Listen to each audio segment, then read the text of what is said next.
Hello, and welcome to episode 2 of Irish Nerdcast. Woo! Come on, a little bit more energy than Woo! that. So, today's topic, we're going to be talking about Hoyo versus relatively new game, Zenless Zone Zero. So, we'll start with introductions. I'm JoJo. And I'm Hannah. Super excited to talk about Triple Z today. Yeah, and this is nothing to snooze at. That was terrible. I know. That was so bad. Before we do get into the main discussions of the game today, though, there is something else we want to discuss up top. That being the SAG-AFTRA voice actors strike. Okay, yep. So you probably remember last year, SAG-AFTRA and the Writers Guild of America went on strike from July 14th to November 9th for film and TV production. And that essentially meant that actors and writers who were part of the guilds could not promote any movies or TV that they were working on, or they would cross the picket line. And what does this mean for us today, Hannah? Well, right now, the voice actors are on strike. They've been on strike since July 26th, so we're about a week and a half in at time of recording. There are 10 companies that have been struck. Some of them are games companies, such as Activision Blizzard, EA Games, but there's also a number of voice acting studios and recording studios that have also been struck, which makes things a little more difficult. So, for example, today's topic, Zenless Zone Zero, is not a struck game because Hoyoverse is not struck. But its sister title, Genshin Impact, is a struck game because of the studio that they record the English voice lines. Right, okay. It's a very confusing situation. We're going to link to a bunch of resources so that you can look into it yourselves. We are in solidarity with the voice actors. Voice actors deserve to be paid a livable wage. They do not deserve their work to be taken over by AI, which is the main sticking point of these negotiations. So we're going to do our best to work in compliance with the strike, not cover any struck games if we can. Yeah, the list is a little bit confusing. So if we do manage to cover one of the struck titles, it is not our intention to go against the list. So we do apologize in advance. We are in solidarity. Yeah. Some of the best people to get this information from would be voice actors who are participating in the strike. Several voice actors who I follow on social media are out there picketing, some of whom who are streamers. For example, Alejandro Saab, who streams as his VTuber Sayu. He has done a lot of video content already about the strike and what he's doing as a member and as a streamer who streams video games, what he's doing to, comply the best that he can. These are the people it's best to get the information of. As I said, we're going to link to a number of articles, both from SAG-AFTRA, and there's a very good backstage article that lists the affected companies so that you can have a look yourselves. I'm also going to put in a link to the petition from SAG-AFTRA to show support for the strike and for the voice actors who, can't promote their current works. The petition is currently at 11,000 signatures, but they need 12,500. So they're very, very close. But, when I signed this last week, it was at 8,000. So we're gaining in traction, but there's still work to be done. Yeah, I actually don't think that I've signed that yet. I should. You should sign that. Yes, I'll do that straight after this episode. Yeah. One of the other links that we're going to provide is to the SAG-AFTRA website, and that is going to have official resources that you can share showing support of the strike. So we're going to have a number in the video version of this. We're also going to be sharing those on our own Instagram and other social media. So union strong, pay voice actors, no AI, please, thank you. But we are going to be doing our best to show solidarity to the actors. Yes, of course. And they're not telling companies not to use AI. It's just that they want the contracts to reflect. They want the contracts to reflect their work and that their intellectual property, which is their face, their performance, their voice, they want to have the full rights of that. Anyways, very important. But we're going to continue into today's episode, which is going to be Zenless Zone Zero. Yes. And this is a game that we're both playing very actively at the moment when we have the time. Yeah, it came out on July 4th of this year. So it's been out a little over a month. The only day I haven't played it was yesterday. Yes, we were taking a little bit of break from media and computers for that one. Yeah. And also, again, at time of recording, we are currently on version 1.0, but this episode should be coming out the day before the 1.1 release. So there's going to be a bunch of new content coming. Yeah, so if you still haven't actually played Zenless Zone Zero yet, it's a good time to get into it. It's a fantastic time to get into it. There's a bunch of free currency in the game right now that you can do for pulls. Yeah. It is possible to earn all this stuff without paying anything. Free to play is always valid. Yeah, it doesn't. Honestly, the game doesn't make you feel like you need to pay to play it. Yeah. Which I think is true of a lot of Hoyoverse games, but when you get in at the ground floor, that's always a big, big help. Yeah, you get from the start, you have all the events, you have all the giveaways they have for a successful launch. Yeah. As somebody who has played the two other big Hoyoverse games, Genshin Impact and Honkai Star Rail, I'm noticing improvements of the new rollouts. Yeah, Honkai I did play for a little bit. It didn't really like both Impact and Star Rail. They didn't really click with me. Initially it was great, like AFK, just let them keep going and grind away. But Yeah. it kind of got a little boring for me. Personally, I thought the story was a little bit too heavy.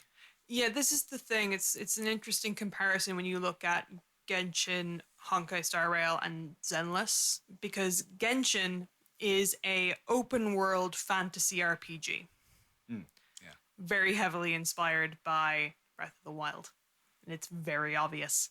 Inspired is Copy? We're not gonna say that. early days was very much a copy. Yeah, but It we're is its own thing now. we're 4 years on now. We're about Yeah. to go into 5.0 very soon, and it's kind of developed its own identity. But it is still very much a fantasy genre. You can walk from one end of the map to the other if you're sadistic enough, if you're bored enough. I did it in Resinless Skyrim. behavior. Yeah, it is. It is similar to Skyrim in that way. I wonder. I would assume Genshin would take longer to get from one side to the other, but I haven't tried. I kind of want to try it. Maybe we'll do that on stream one day. Oh God. Okay. If you want to just see a walking simulator. People have done it. I don't know why, but they have done it. Honkai Star Rail, by comparison, then, is a sci-fi adventure, turn-based combat with an AFK mode, as you said. And while it's interesting, again, the story is very depressing, as you mentioned. There's a lot of, world-ending events. It's kind of offset by overly goofy events. Like right now, we've just gone into 2.4, and one of the original characters has gotten a new form where she's now a master swordsman, and you have to, help her through her training by feeding her boba.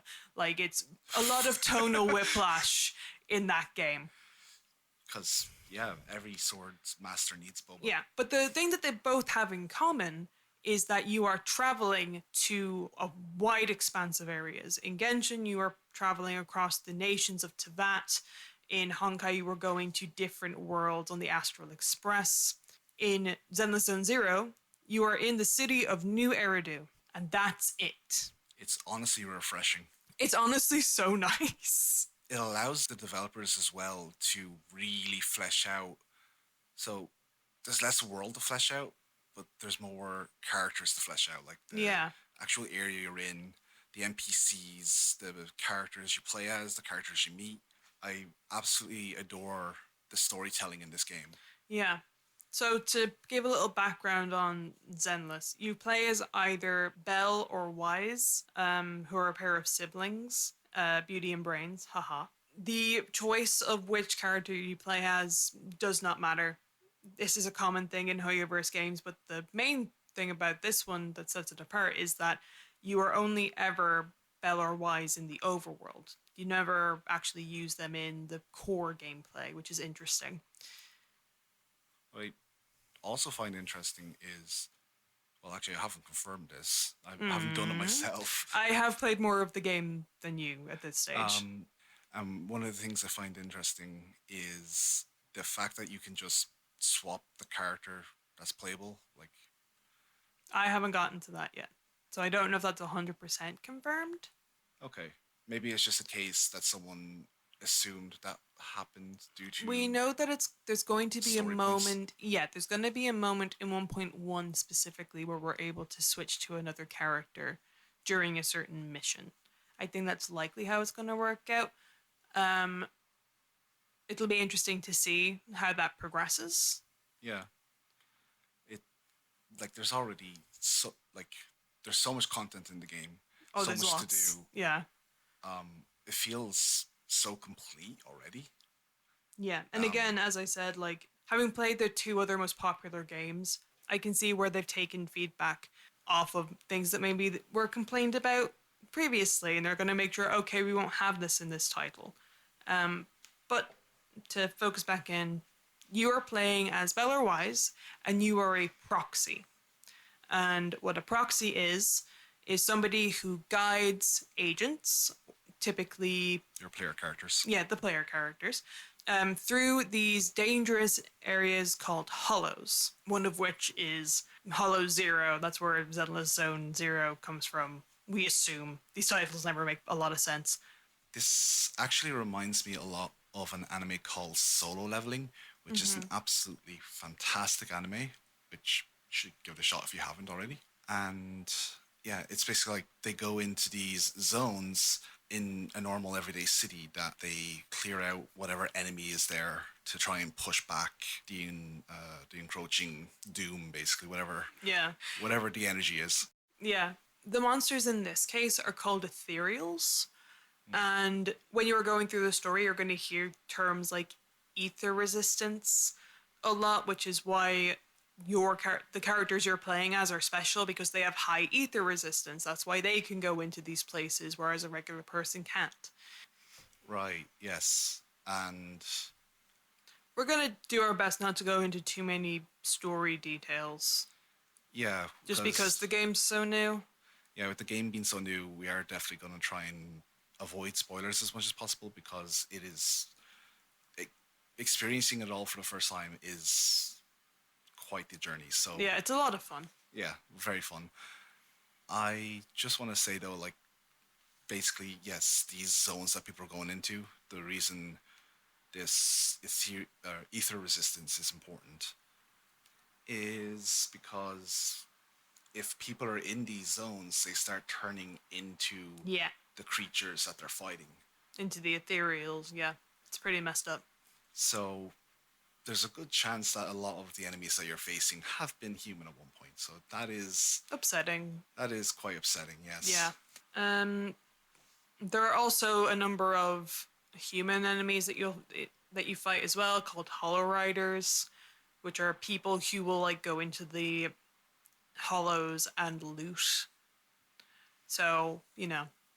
typical, Yeah. What game is complete without raiders? yeah, like the usual not so far off future fare. It's post-apocalyptic, but I don't know if you call it cyberpunk or it's. No, I mean there are robots and animal hybrids. It has a cyber aspect, but it's not quite It's like as. kind of on the edge of it. Yeah. Because one thing I do want to mention up top is that the NPC designs are gorgeous. All the character designs are All the amazing. character designs are phenomenal. But even like the random NPCs that are generated just like to walk around and like not engage with, they're so pretty to look at. I want to dress like one of these characters, honestly. I feel like this game has called me ugly just by association. But people are going to school, people are working office jobs. Everything is quote unquote normal. But every now and again, a hollow will pop up and people need to go fight monsters. Yeah, and there is specialist teams that are set out to do this, and there's some not so legal teams that also do this, which Yeah, is where we are. that's where we come in. Being a proxy is actually illegal. And one of the big things about that is Bell and Wise.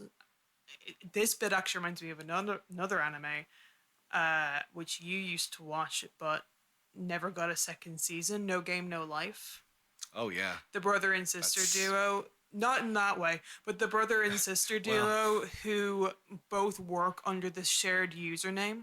I never really got into it, but that's one thing that it does remind me of. So in Zenless, Bell and Wise operate under the proxy name Phaethon, which is like the best proxy that could ever be. But it is nice that, unlike the other Hoyoverse games where you pick essentially your gender, do you want to play as girl protagonist or boy protagonist?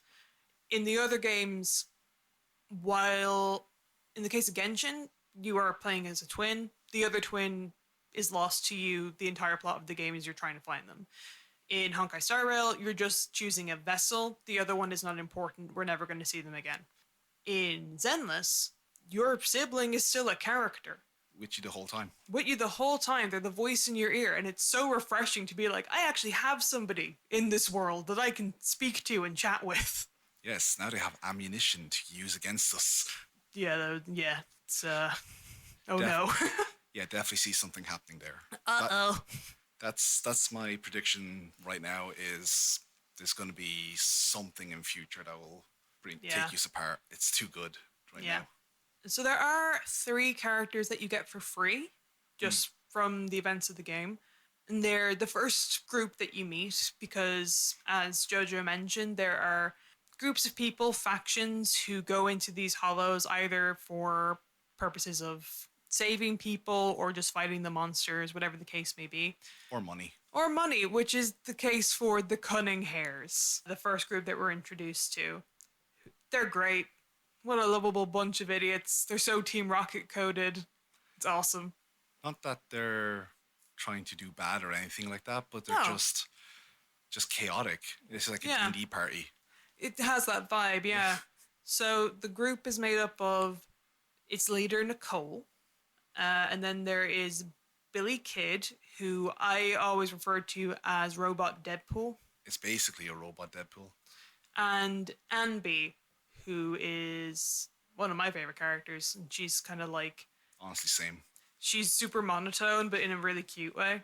And they just complement each other so well. Yeah, they all work really well together.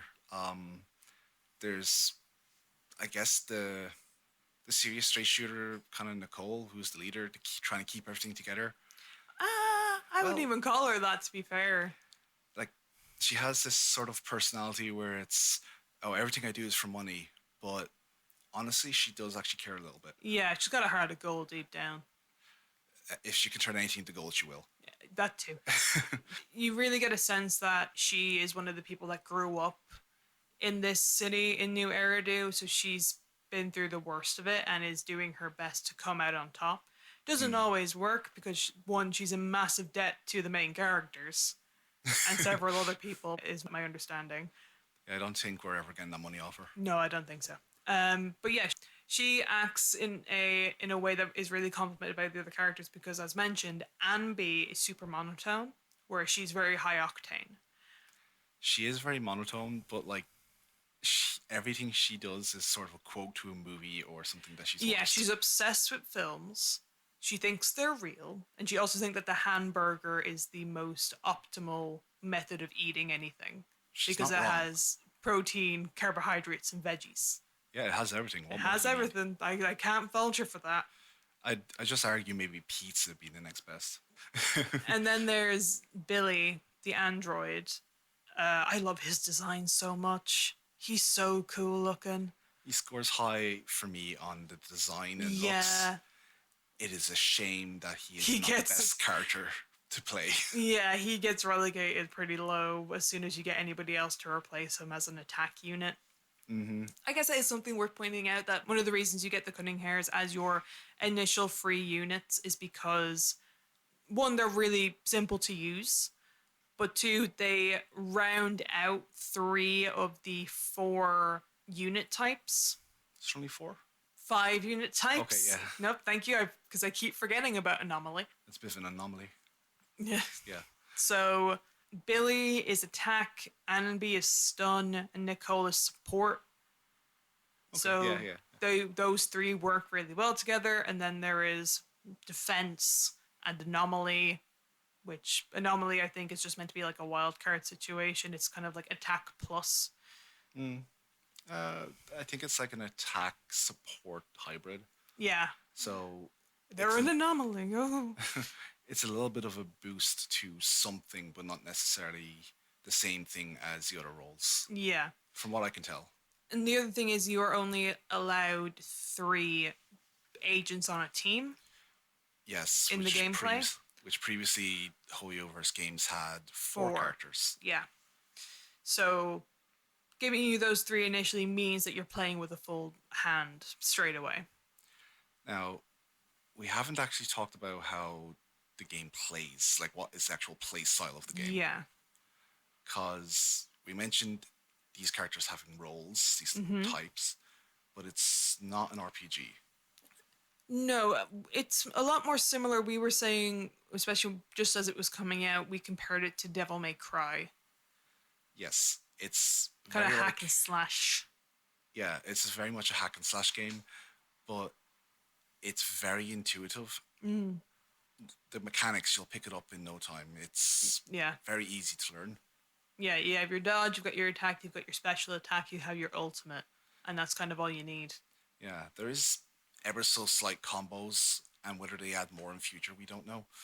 But Yeah, at the again, it's moment, so early days. yeah, yeah, I think the best comparison, Devil May Cry. I can't think of a more modern example. Bayonetta 3, I don't know. Maybe Bayonetta 3, yeah, like something along those lines. There's also the puzzle aspect of it as well. Yes, so there's the exploring the hollows. Yeah. Which you do as a cute little bang boo, which is like a rabbit robot thing. It's an interesting little puzzle game. It's also kind of hard to call it a puzzle. It's like a board game almost. Yeah, I think that's apt. So you have this little avatar, which is your bunny, which is, as you mentioned, a bang boo, Bang boo. which you can get different bang boos, but the one that you have in Yeah. is the proxy's bang boo. Its name is Eos. I actually forgot that. Yeah.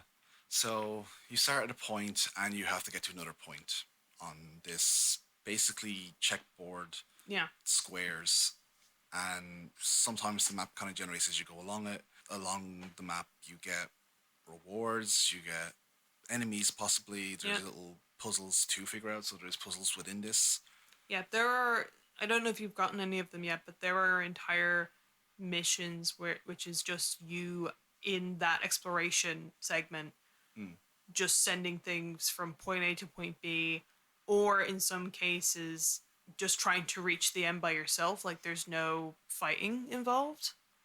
Yeah, until you get to the end, there's always a kind of a boss fight at the end. Yeah, you got to make sure that you're still having a lot of fun, even if you don't particularly enjoy the puzzle segments. I think they're great personally, I don't mind them. and you're not really a puzzle lover. It depends on the puzzle. There's some puzzles I like, and there's some that I think are just tedious. Mm. It's like it's not a puzzle that you can like figure out very easily or something like that, or like there's a system to it that like okay, cool, yeah, this makes sense. I can figure this out. I feel like it's a clever puzzle, Yeah, whereas sometimes puzzles are just non-intuitive, so it's just difficult for the sake of being difficult. There's no yeah, real but reason to have it that way. that's not really the case here, which is good. No, no, the puzzles are definitely not anything you'll get stuck on. Yeah, and like peek behind the curtain here, because again, I've played a little bit more than you. There was a really cool mission that I did. No spoilers. No. It was an exploratory optional mission that you find in the overworld. People will commission you to do things in the hollow, or in the city sometimes. But this was a hollow commission, and it was you trying to find clues to somebody's attack. So you were going around the hollow where they had been attacked previously, trying to find like Oh, evidence right. of like, oh, there's footprints here. Oh, there's security footage that's been corrupted. We need to fix it. Like that type of thing. It was very fun. Yeah, the gameplay is an interesting hybrid because it's in your sort of home base. There's like almost like Persona 5. Ooh, Persona 5 is a great example. Yeah, so Persona 5 or even Yakuza games. Mm. You're in the overworld and you kind of go around the city and you interact with things, you do your shopping, you go to the different areas where you can do challenges and challenges and puzzles. Yeah. There's all sorts of things to do in the overworld itself. Yeah, Then, you get rewarded for exploring, which is nice. very much so. The more you explore, the more you find, and the better rewards you get. It's really good that Yeah, way. there is actually a character who is a mascot for the local public security named Officer Mew.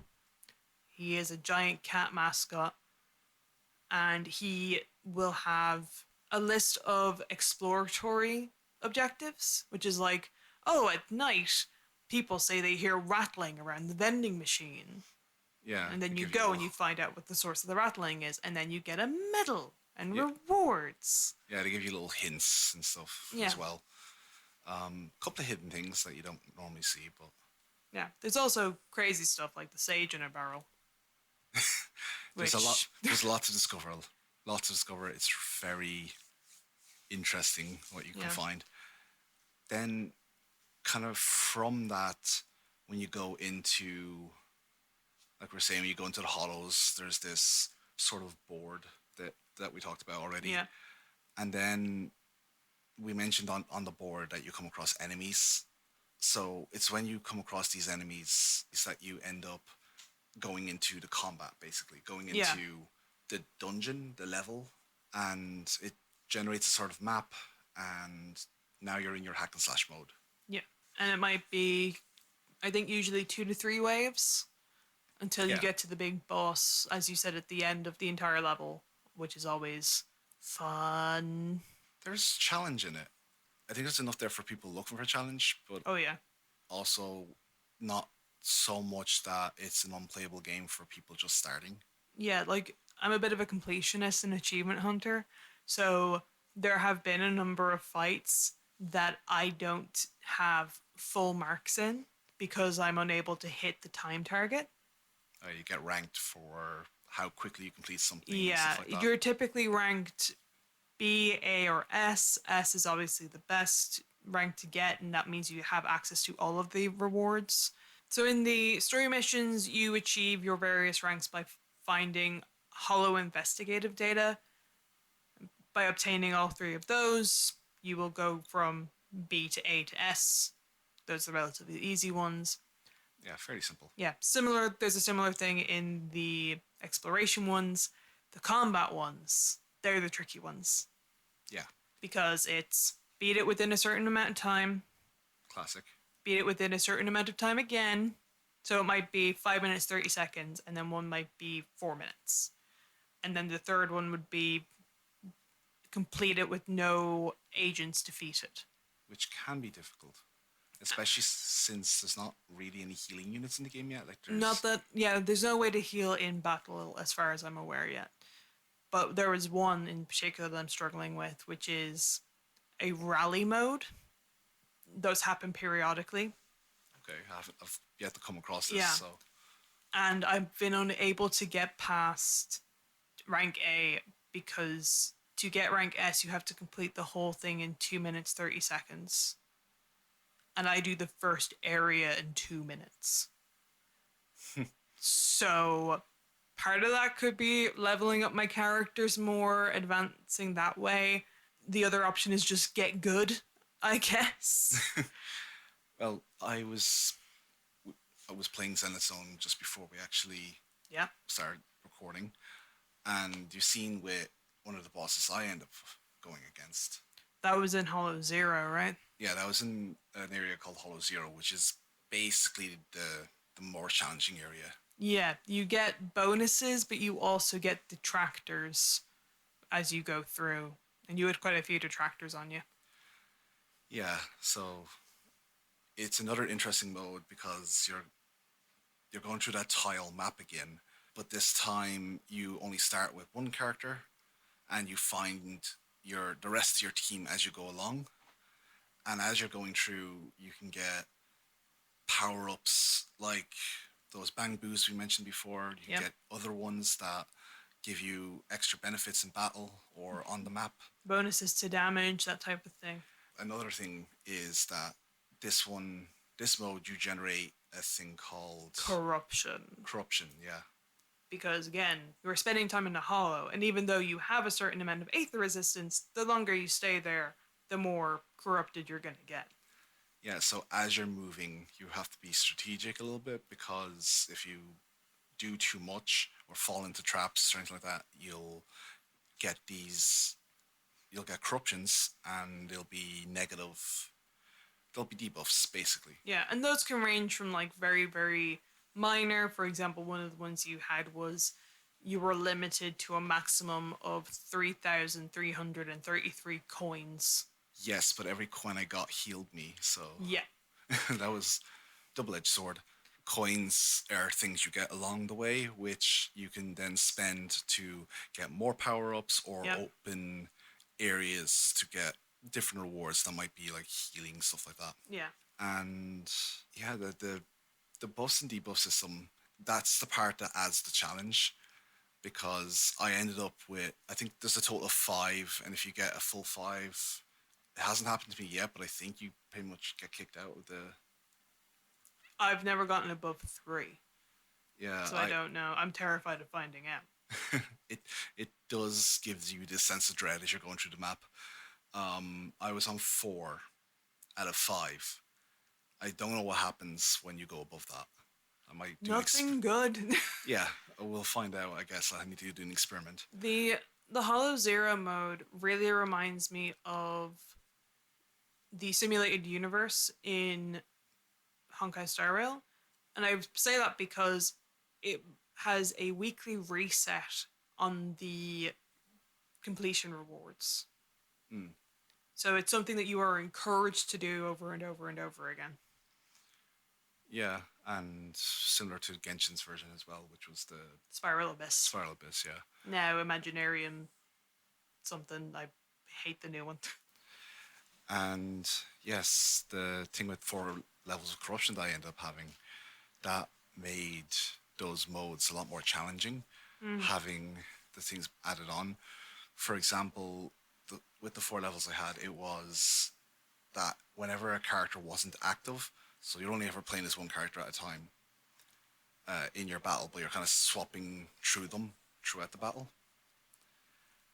And I had a debuff that was when they weren't active, they were losing health. So that made that battle extremely challenging. Yeah. Which you've seen that I had to try multiple times to try and get that. You got it on your 3rd attempt though. Yeah. Which was very impressive. You learn very quickly. Like, yeah. I don't think you'll end up getting stuck on something for too long.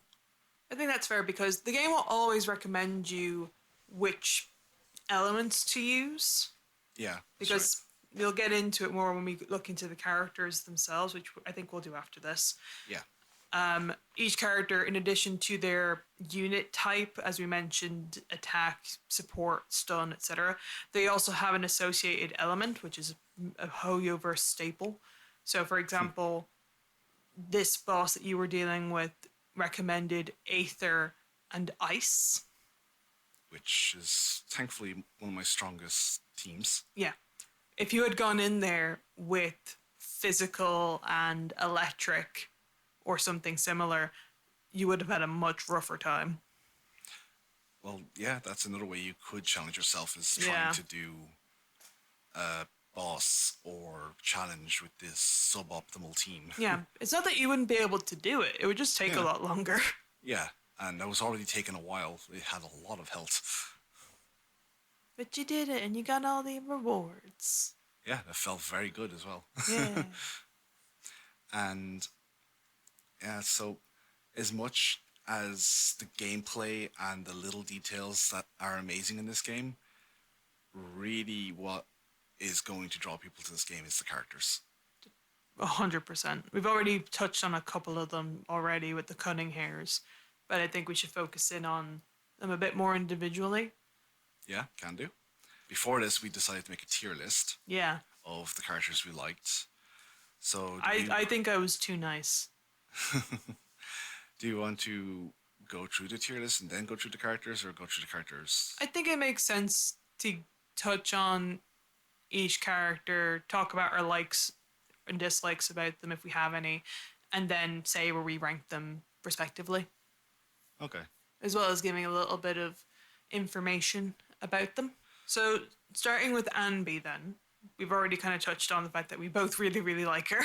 Yes. We find her incredibly cute. I love her aesthetic. I'm a sucker for anyone with silver hair. Yeah, white hair, amber eyes. She wears predominantly black, but she's got like this lime green puffer jacket on. It's so good. She is an electric stun unit. Again, one of the first that you get. She's the stun unit I use the most still. Even though I know I have better ones, she's the one I always come back to just because she plays so well. Yeah, I have got better units that work best with my team, but I end up changing my team regularly just so I can have Ambi on it. Yeah. And I think Ambi is fairly strong. Like, I don't think. I've not really looked into the meta much No, of not this, much to be yet. honest. I know that one exists because I see that a couple of characters that we're going to get to down the list are considered like top tier already. And I'm like, guys, calm down. We've got 17 characters. I find what's typical with these games, though, is that the more updates that come out, the more characters come out, there is a slight power creep. Oh, big time. So, the characters that we love right now, and it might not happen for a year, 2 years. I mean, it's already happened to Billy. Technically. But yeah, typically the characters that we have now, some will stay relevant and strong, but some others will probably fade Yeah. from the limelight. Yeah, I think that's fair. So I ranked Ambi an S. I also ranked Ambi S. Okay, good. Definitely one of my favorites. Yeah. So next character then is Nicole, leader of the Cunning Hares. I kind of find her annoying at times. She's super sweet in terms of like her personality and everything. As we kind of mentioned, she's partly funny, partly sweet. I just think that occasionally she can be a tad annoying, personally. She has a bratty quality to her. Yeah. Some people are into that. Yeah, let's not forget that these games are waifu simulators for sure. And husbandos. We're gonna touch on that later. I've put a pin in that. I have statistics. Okay, right now there's not much. I have pie charts. We have Seth. Not yet, we don't. Anyway.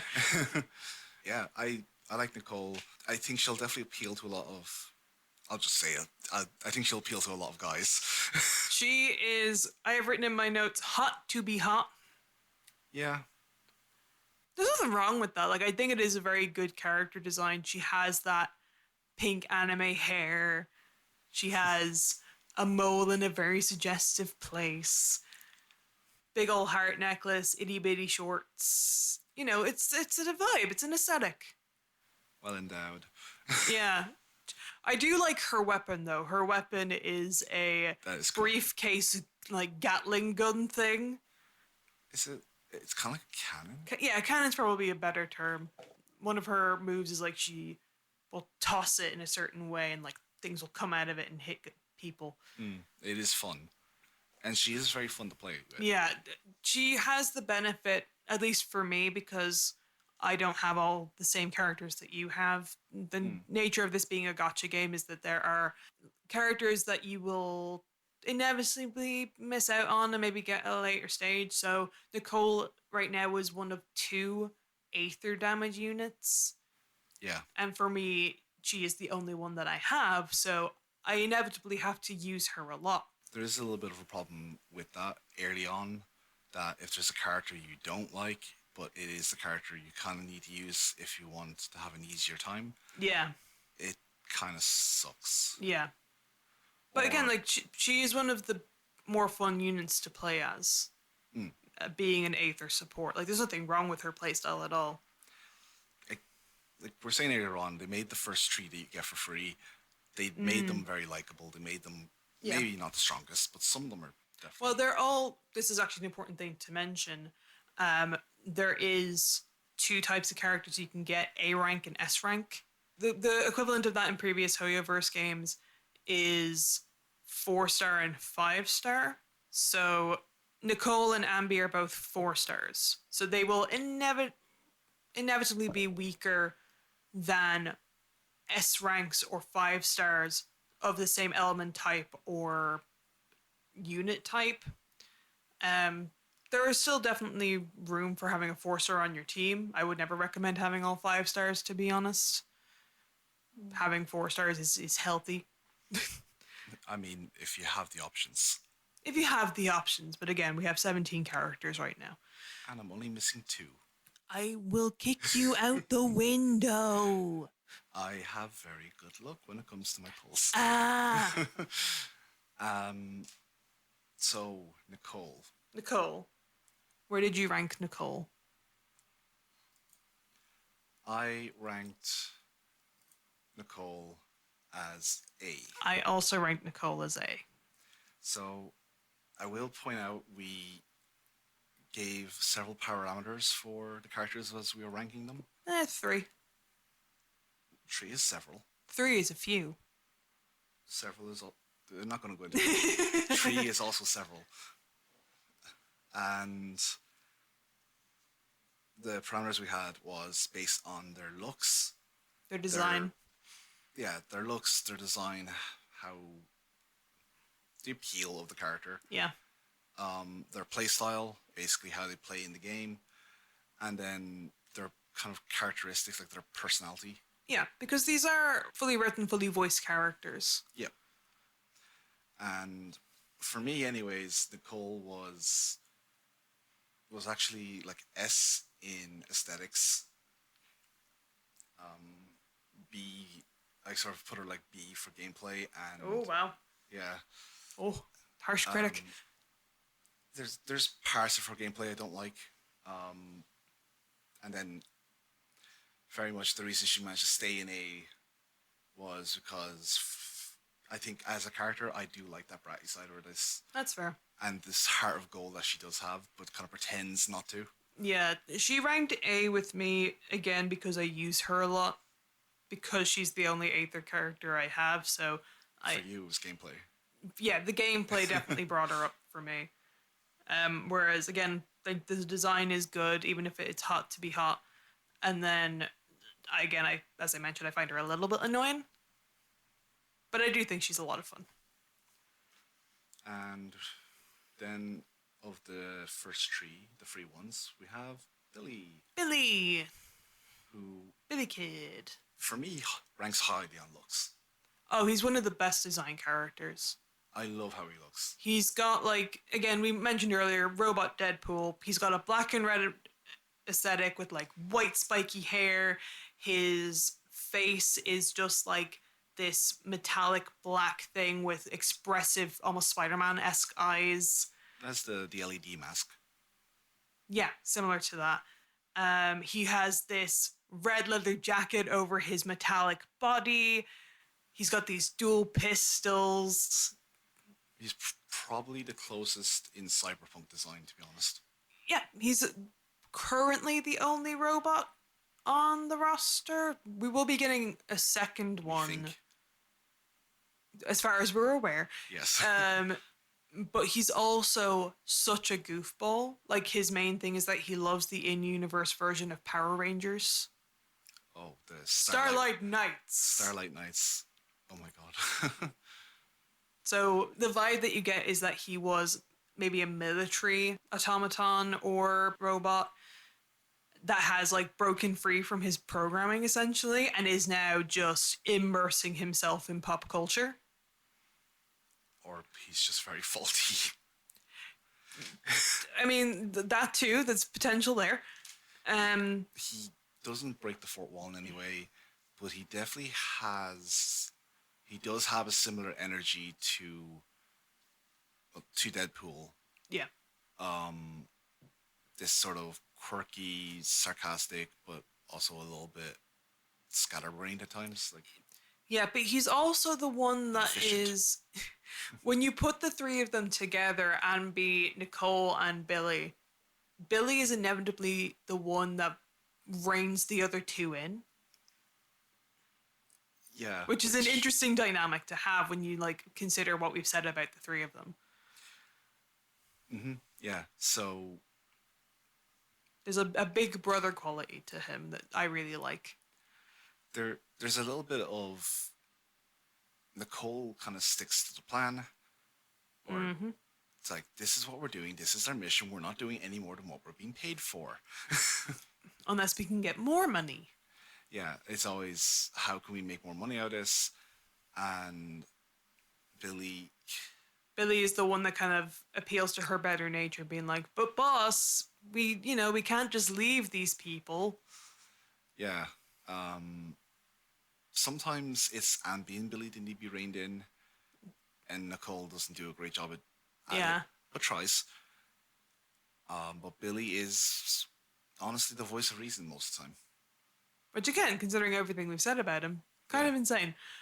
But we've also mentioned that while aesthetically and personality wise he's great, he is unfortunately one of the weaker units. He is attack physical, which is, I believe there are two other units with that exact typing already in the game. Yeah, so quite easily replaced. Yeah, which is unfortunate because I do like him, but I just don't have any reason to use him. At least not right now. As we mentioned, changes can be added to these types of games all the time. There's absolutely no reason why they couldn't down the line give him a boost in some type of way. I do wonder, because we both know Hoyoverse's kind of policy of always forward, never back. That's definitely the case with Genshin Impact, but in Honkai Star Rail, they have released two of the original characters with alternate modes. That's true. One of which got a 5-star version of themselves.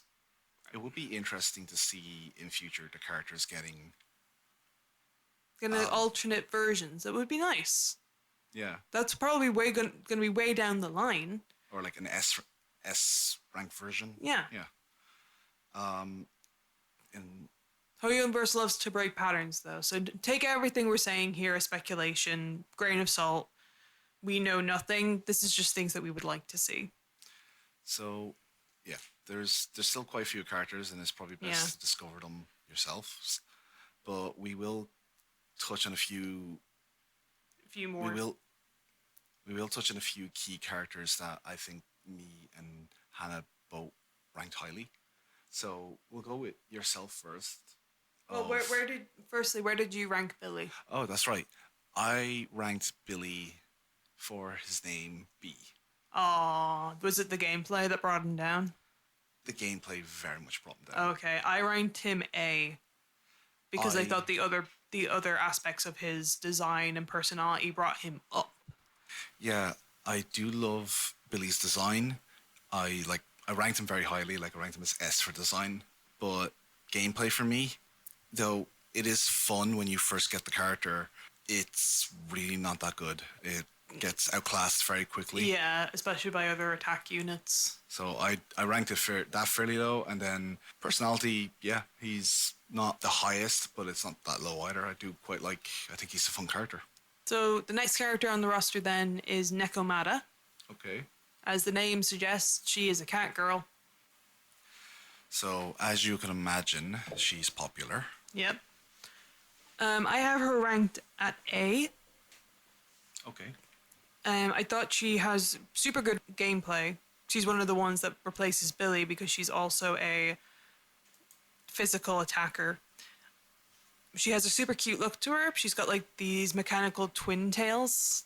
It's a really nice vibe. She's got this great red and black aesthetic. I just found her similar to Nicole. I thought she could get a bit grating at times. Yeah, like. Well, we're not going to go too much in the story because, again, Because spoilers. Spoilers and time. But when your introduction to her, you kind of know you're getting two sides of a story with her, and it does rub me a little bit the wrong way. So personality-wise, I mean, I honestly love Nikomata. Yeah, you use her a lot. I do use her a lot. I was very happy to get her on an early pull as well. Yeah. But I ranked Nikomata S because I, one, love her design. I think she looks amazing. She has an amazing gameplay. Very fast, very quick, moves around the field nimbly, and does a lot of sort of like dashes and almost semi teleportation. Like she kind of just appears. Like Yeah, there's a few characters that have like these keyframes where they'll be in one area and then after combo they'll be in another. yeah, that maneuverability is very powerful, Yeah. especially when you can build your team around dodging and chain effects and stuff. Yeah. Which your team, when you defend or do certain actions, you can chain into another member, and you can actually keep that chain going if you have enough insight. And Nekomata works extremely well with that, so she ranked Yeah. very high for me with S. Yeah, that makes sense. So the next group of characters are part of a faction called Bellabog Construction. Bellabog being a fun little nod to one of the first worlds you go to in Honkai Star Rail. Yeah, which was thrown me when I seen it in the trailer first for Zenless That's Zone why it's Zero. the Hoyo verse. There's a theory that it's all connected. It is. It's confirmed. At the very least, the Honkai games are connected. But Fair. the Bellabog Construction Company is led by, I always get her name wrong, Colida? Coletta. Coletta? Colida or Colida? Yeah. Coletta Bellabog. I have her ranked at A. Okay. She's a Firestone unit. She is an S rank. Nekomata was also S rank. Forgot to mention that. She has the S rank as in 5 stars. 5-star, 4-star in terms of Yeah. rarity. She has a really cute and tough aesthetic. She's got an eye patch. She's got like these bear ears, this wild mane of hair. But she's also super small girl. She's a nice little compound of opposites. Yeah, quite petite, somewhat cute, but also very cool and scary looking. Big personality. I think it's very fun that, so kind of the leader of Bellbug Construction. Is this young child? Yeah. And so Bellbug Construction is very much run by bears, like most. Bear Thyrans, yeah. Yeah, these bear humanoids that, yeah, it's they're all these big, burly, almost mafia like. Yeah, it's a construction company. That's the farthest thing you think of is young girl. I mean, we say young girl. She's a teenager, probably. Yeah, but I love the little nod with the bear aesthetic as well. Yeah, Bears. it's so cute, and her personality of, she's a little bit abrasive, but only because she's kind of putting on a front. It's a tried and true, like, method, especially in anime. You see a character like this a lot. The only thing that detracted points for her from me, because I have her as A rank, is, again, same with a lot of the people that I'm putting at A, can at times be a little bit annoying. It's the same for me. I put her at A as well, and it is just because sometimes it can be a little annoying. She's at the top of my in-game roster, which means every time I open that menu, all I hear is, "Want to test my hammer? Yeah, Don't look down on me!" And it drives me insane. It is. I'm so sorry to this woman who's doing a great job voicing this character, but Jesus. It is a little bit annoying. It's the same problem with me. Every time I open the menu, Want to it's test like, my hammer? Want to test my hammer? It's like, oh my No. god. No, I don't. So, yeah, a bit of an issue with that, but Her gameplay is also really, really fun. She has a fun thing with one of the members of her faction where she gets different animations depending on whether or not he's in the group. We'll get to him in a little bit. Yeah. The next on the roster is Anton. Do you want to start with Anton? I see you have him ranked quite low. I do not like Anton. Rip to Alejandro Saab, who we mentioned earlier. Yeah, he's a fantastic voice actor. The character he's playing is far from fantastic, in my opinion. What are you talking about, bro? I thought we were bros. Oh, You want to meet my bro? I hate bro characters. Yeah, we're bros. We're a cool guy, the tough ass. My bro. Manly. The dude persona is just not for me. Aesthetically, I think it's okay. He's very Yakuza is what I see the most. He's got like this spiky hair, popped collar. It's very 90s anime, for sure. And yeah, I have him, I believe at A. I don't know why I didn't write it down. He's a good attacker to get early on. He's electric attack unit. He is a 4-star, which means you're gonna get him quite soon. So again, he filled in a lot of attack slots for me early on, so I have a lot of experience with him. I don't mind the bro character. I think it's endearing. Different strokes for different folks. I don't know. It's Come on, bro. it's I really do not like it. The highest score he got from me was for his gameplay. It's fine. It is good early on for an electro character, but honestly, I would use Anby any time over That's him. fair. I have a Fair. lot of powerful attack units. He's an attack unit who's an electro unit. I just always have a better option to have on my team. That's very fair. Next on the list is currently the only defense unit in the game, Ben Bigger. Very fun character. Very fun character. He is a bear Thyron, which means he is a bear that wears clothes. And looks like a mobster. He's great. He's got a scar over one eye. His weapon is just like this giant construction pillar thing. I think it's a pile driver. But yeah, like he just carries this thing around. He's obviously slower than other characters because of his size and the fact that he's a defensive unit. Boom. But By God, is he a tank? Oh, he's great. Fire defense. He's the one, if you pair him up in a team with Coletta, pardon me. I can never get her name right. She will get unique animations where like she's jumping off of his pile driver, and that's like half the reason to use him is to use him with Coletta. Yeah, and the team build you can actually have with him with Coletta, they synergize very well together. Yeah. I personally tried out a team with Coletta, Ben, and a character we'll be talking about further, which is Agent Soldier 11. Yeah. It's an all fire team. You have your attack, you have your defense, and you got your stun unit. So one of my favorite things, it's a great team, and one of my favorite things about Ben is one of his abilities where he just stands there, puts his pile driver onto the ground, and then just absorbs all the damage. Just takes all the hits, has increased defense, and then he just launches all that damage back at someone. Yeah, and he's such a sweetheart in terms of his personality. You haven't met him in game yet. I have not, unfortunately. He's the accountant. He's the accountant? He's the Bulldog construction accountant.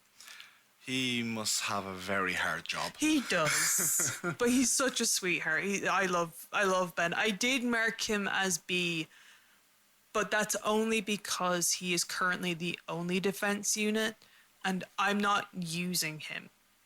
In the teams that I'm using, I am very much focused on having support, an attacker, a support, and maybe a stun. Defense just right now. Unless similar to you, I am building out a specific team with him and Coletta I'm just not using him, and for that I ranked him a little lower. Yeah, that's understandable. And I have similar-ish reasons. I also ranked him B. For me, the aesthetic was it's a bear. Yep.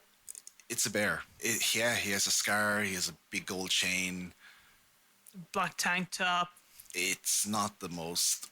It's not the wildest design they could have come up with. So yeah, Yeah. gameplay brings him up a lot for me.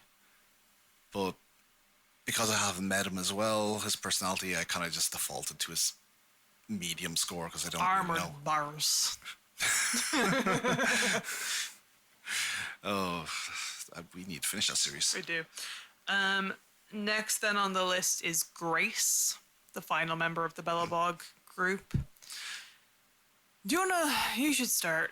I don't have enough experience with Grace, but for what I do know about her, I tested out one of her demos for gameplay. Yeah. She's an S rank character, electric anomaly. Yeah, one of the other anomalies. There's only 2 right now. Currently there is only 2.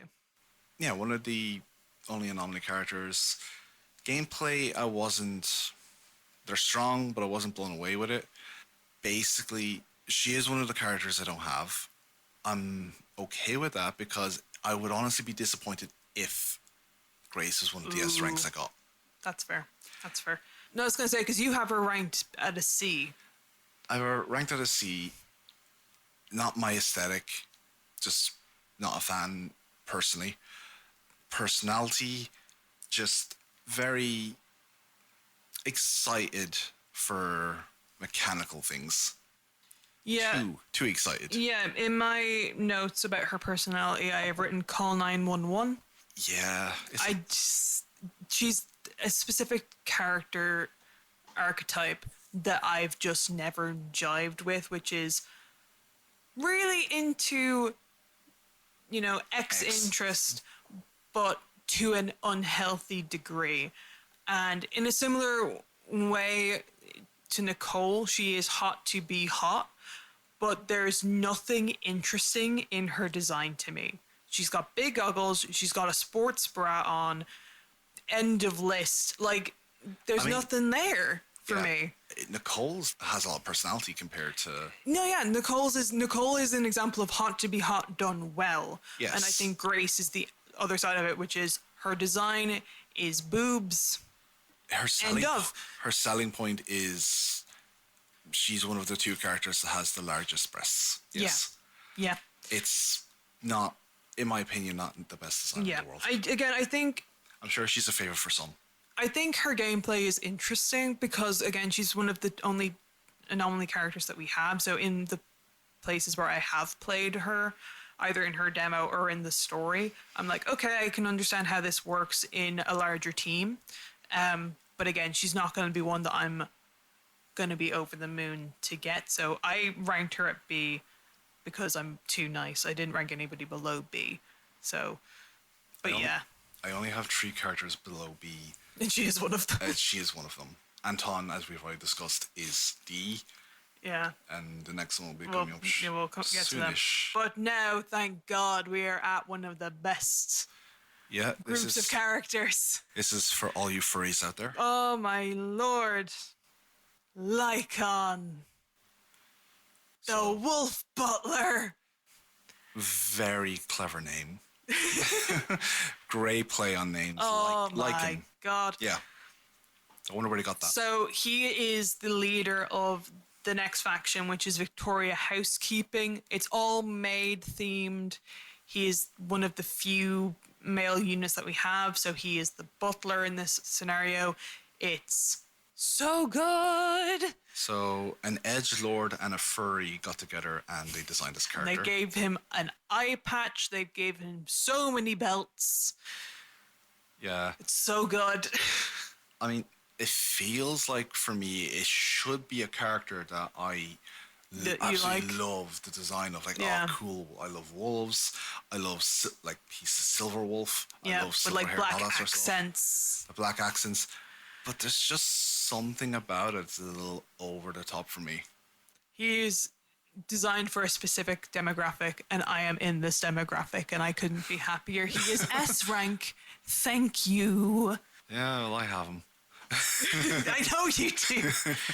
But I don't dislike him in any way. But I also... He also has robot legs. That's an important thing to mention. Oh, yeah, he does have a robot legs, which is interesting. I forget the name of the character. Class president from My Hero Academia. Engine legs. I'm also blanking. It's been too long. But you know who we're talking. You listening. You know who we're talking about. It's Engine Legs. It's Engine Legs. It's great. We all know who Engine Legs is. He also has engine legs, but they're completely robotic. My notes here are woof woof, awesome stun, yes master. Like, all right, settle down, girl. Because again, you've not met him in the story yet, but No, I have. I only know his personality through gameplay, which at the moment I am using him on my main team. Yeah, because he's a really good unit. He is S rank. S rank ice stun. He is strong. He's very powerful to play. For me, he was A. That's fair. Personality, I don't know much about him, like I said, other than gameplay. But very much his aesthetic, though it's not unappealing, it just feels over the top for me. That's as fair. I said. That's fair. But That's fair. he's a good character. Yeah, I love him. He's great.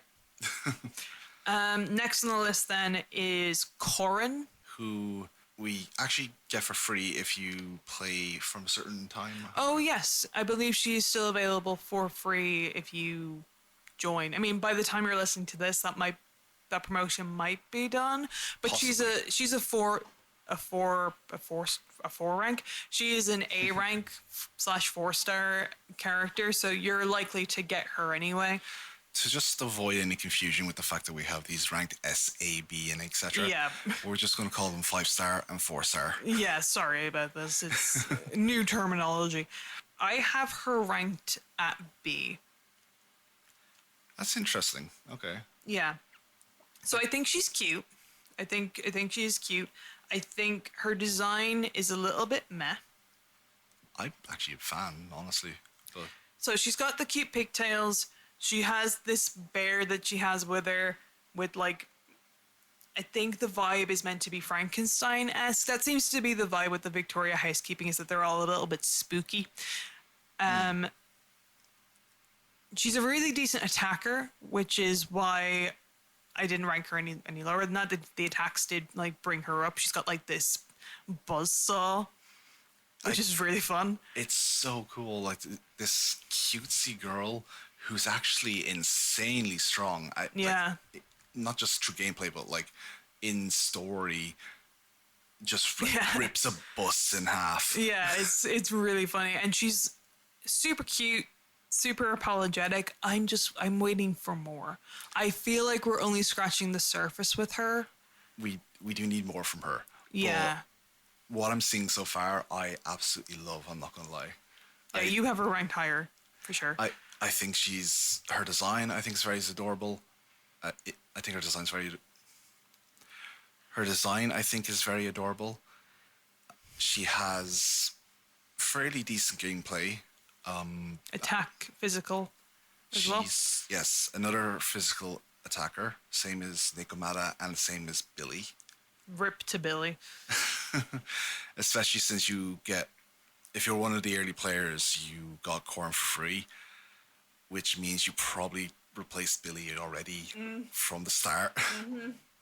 And then personality, she was so adorable, like this apologetic, cutesy girl, but can rip a bus in half. So Yeah. Yeah, she's also a little bit clumsy. I'm not going to go into too much detail about it because, again, it's a mechanic that you've not gotten to yet, but there is a mechanic that you unlock later down the line which allows you to like meet up with the agents individually, which is a lot of fun. Yeah, that's in the overworld, is it? That's in the overworld, yeah. I was looking forward to that. I knew that was a thing. I just didn't know when. The stipulations are you have to be a certain way through the story, but you also have to have obtained the unit. So, for example, I can meet with Anby, Billy, and Nicole, but I can't meet with Nekomata because I don't have her. But one of the times you meet with Corin, and this is very relatable, she stood outside of one of the shops rehearsing what she's going to say to the shopkeeper and just kind of spiraling, being like, if I don't get this right, he's going to hate me. I'm never going to be able to enter the shop Oh again. I'm my never going to god. be able to buy the thing that I need.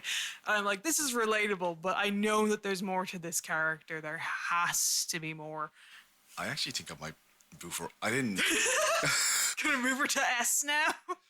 She was only like 1 point away from being S. She was the high A. That's fair. She's S/A for me. Like, Okay. Speaking of S ranks, next on the list is Ellen. If you're listening to this, I'm so sorry that you don't have Ellen if you haven't played the game yet.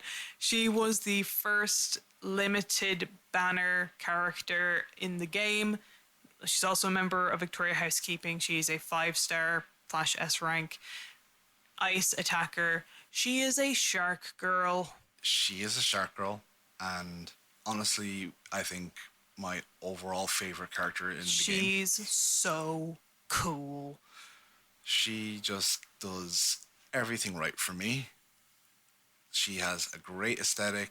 Yep. Gameplay is some of the most fun, dynamic combat that I've had with her. She's fast, she hits hard, she goes really strong when you do pair her up with Lycan.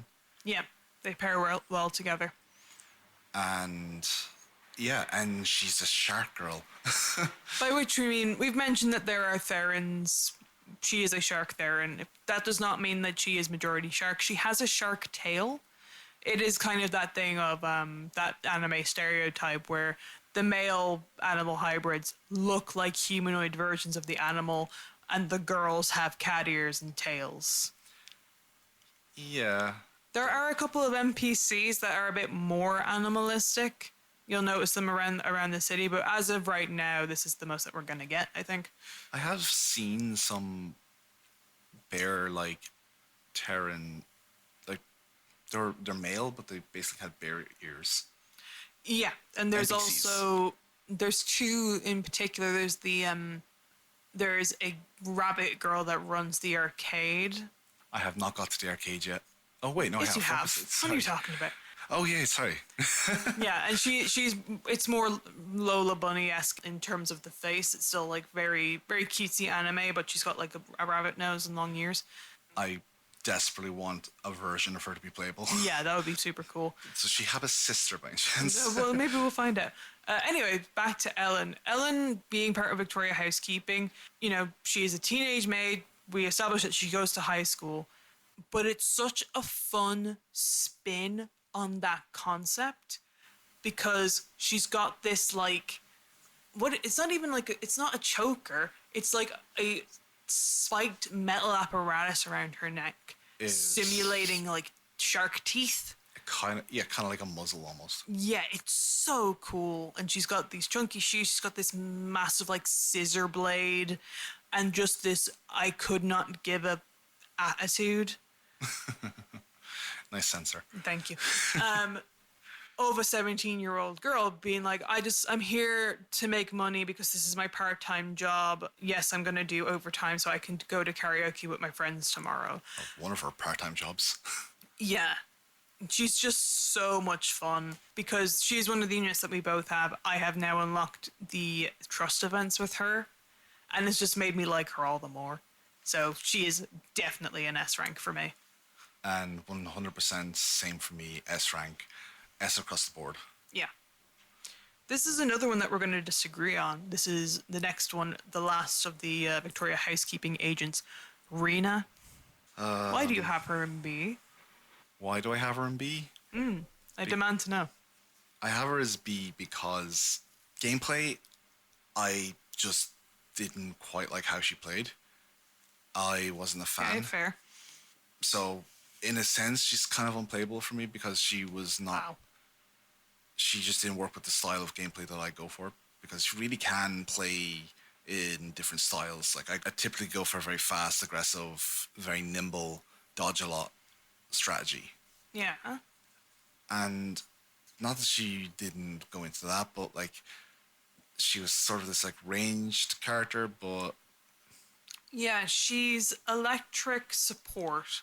Yeah. And the vibe is that she's kind of like witchy. So she floats, and as you said, she sends out like these electrical pulses. She's got these two like ghost esque bang boo with her that I believe are Yeah. like EMPs built in. So gameplay, not really for me, especially since with my style, I'm a very really up close to the That's fair. enemy. I don't do a lot of range, and just design wise, she's the character that has the largest breasts, and that's her discerning feature. I think that's unfair. It's she is a maid. She has red eyes, I think, Yeah. which is interesting, I guess, and she's just well endowed. Yeah, again, the vibe with Victoria Housekeeping is they all kind of have something spooky about them. So she very much has like ghost witchy vibes.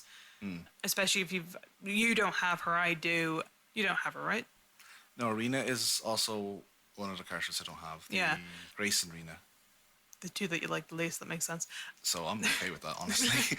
Rena was actually one of the S rank 5 stars that I was hoping to get because I do really jive with her playstyle. I use her specifically to be super dodgy Interesting. because she floats around and I find it a lot easier to create distance where I need to. But again, like she's a support unit. She's only there really to help electrify characters so that if I'm right now my team is Ellen, Rena, and a character we're going to touch on in a minute, Shikaku. And Rena is there specifically as like an escape and also to deal a lot of electric damage in order for me to get stun off easier. I do think that Rena probably has her uses, Yeah. and also that Rena seems to be very good with area of effect, Yeah. like AoE damage, which is also something to kind of consider sometimes while playing. Is some characters have AoE damage attacks and others do very directional damage Yeah. or targeted damage. There hasn't really been any levels or zones that I know of that have been large amount of enemies. What I tend to do is I try and group them, and then I will use Rena's special skill, which sends out like a rain of electricity. Yeah. I mean, I have her ranked higher than you, but I do only have her at A. I think she is one of the top tier characters in my opinion. But I'm very similar to Corin. Like I have a feeling that there's something more there that like we're only getting like a peek beneath the surface right now. Like right now, all I know about her in terms of personality, other than she has kind of mommy vibes. Like she takes care of Okay. the girls within the housekeeping company. The only other thing I know about her is that she's a terrible cook. And that's not a whole lot of personality to go off. So that's like the one detractor for her right now is I just want to know a little bit more. So well endowed, Electro can't cook. I've seen that. Where have I seen that? Listen, Hoyoverse loves to reuse concepts. So, okay, my final thing on her is gameplay will suit some people, Yeah. but It's all about preference.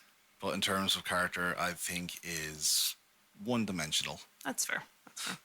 So next on the list is a character I mentioned just now, which is Sokaku. Sokaku, yeah. Yeah. She is part of a group called Section 6. Do we have any of those characters yet? Any Just more? her. There is Yeah, she's a only team member. character that you're going to see in the tier list as we post it. We're not going to touch on her a lot, named Miyabi. We've seen her in cutscenes only. She's not playable yet. But the gist of Section 6 is that they are a military group that is specifically sent in to deal with high level ethereals to take out bigger and bigger threats. Okay. That's all we know about them for right now. You have Shikaku ranked at B. I have her ranked at S. S. Yeah. Honestly, I actually probably should have her higher than B. I think she was meant to be A, but I guess in terms of personality, I haven't had much interaction with her, Yeah, that's fair. so I could only default to medium, basically like a Yeah, C rank and that. that's fair. Gameplay pretty decent. Works really well with Ellen and Hmm. Lycan. Currently is technically on my main team, so She's on my main team also, which is one of the reasons I have her ranked so high. She's a great ice unit. She's also one that you can get for free early on yes, that is right. by just completing, Some defense. yeah, some of the events in Hollow Zero, because that's where you first meet the members of Section 6. She does have an interesting design. Yeah, she's a little blue demon girl, Yeah, with very Oni. white hair. Though there has been a post put out specifically about her. Oh, Well, specifically about a particular fan base of hers. oh no, that's not. And yeah, Yeah. they had to put out a post talking about how people need to respect the characters Especially those who are underage, like Shikaku is. and to know that some of these characters are also underage. So Yeah, that's made me mad. Yeah, yeah, that they had to. There was a lot apparently of art going around, and they had to make I a don't want post to about talk. it. I don't want to talk about that. So yeah, I suppose that is one of the reasons why she's possibly B for me, because that's put a little bit of a sour taste in my mouth. Yeah, I get that. Her design isn't anything crazy. The main thing about her is that she is blue and a demon. So she's got horns, she's got a tail, but other than that, she has like A school uniform. a school uniform with a blue jacket on, and that's kind of it. So the aesthetic could go harder, in my opinion. Her weapon is definitely interesting, and I love her gameplay. So as I mentioned, she is a mainstay on my team and has been for a long time. Just reminded me there of one of the mechanics that we haven't brought up. So these characters, it's all part of a gotcha, and you can Yeah. get these characters multiple times. When you get a character multiple times, then you have a ranking that they have. You can get a total of 6 like each Yeah. time you get them, they get stronger In to a certain rank. in Triple Z, it's called Cinema. Cinema, yeah. For Genshin, it was Constellation, and I forgot what it is for Honkai. Eidolon. Eidolon, yeah, okay. Every time you get them, they get stronger. But they Yeah, have, it'll boost certain skills and things. when you're going through the ranks, you have a splash screen with the art of the character Yeah. on it. Starting off in black and white. Yeah, it starts off in black and white, and when you get like halfway through to rank 3, Yeah. it gets color. Yeah. There's like a pop of color that is associated with the character. And when you get further down the line, they become full color, but there's also another part of it. They lose some of their clothes. Not in any way that's not safe for work, really. Yeah. It's all safe for work, and specifically characters like Shikaku and one of the others we're going to touch on later, Piper, who are the two characters that are definitely underage. They actually don't lose any clothing. It's just that maybe, oh, the top button of the shirt's undone, or like they're missing their gloves or something like that. It's Well- way toned down for those two. Yeah, that's just what the conversation about it reminded me of. And Yeah. It's like, we should probably touch on that part. It is definitely a way of trying to get people to spend money on your game, is to see the allowed semi-nudity. I don't even know if I want to call it semi-nudity, because it's not really. Yeah, it's just pinups. That's what it is. It is a pin-up. It's the best way to pinups, put it, yeah. and it's equal opportunity pinups in terms of like male and female characters. So Yeah. The other thing I hate about Anton is that I have him at Cinema 6. you're seeing them pecs, bro. So not only do I just keep getting him, but also I have to see that art now. And I don't like it, because it's just, every time I see it, it is just like, check out my pecs, bro.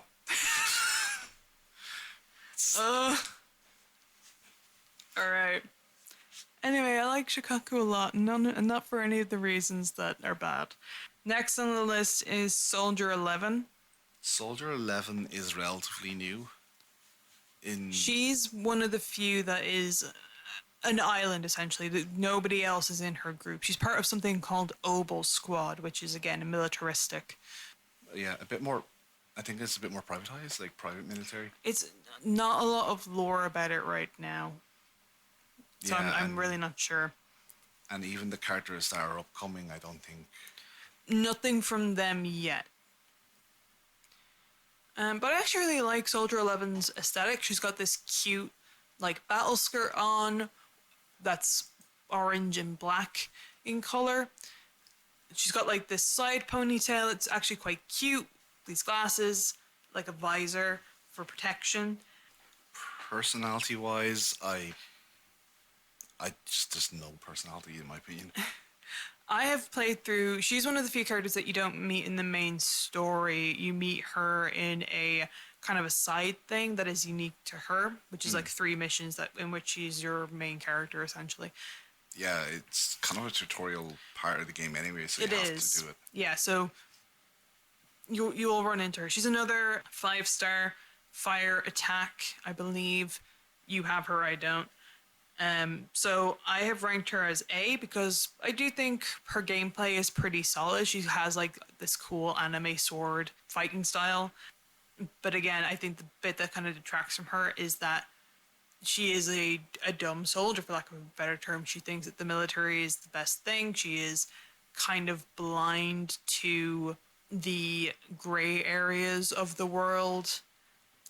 She has a big thing about betrayal. The most interesting thing about her to me is that she really resembles Anby. Yes, they do have very similar character designs and similar traits. They have similar weapons, even. Their weapon is almost exactly the same. Yeah, so there's a lot of fan theories as to why that might be.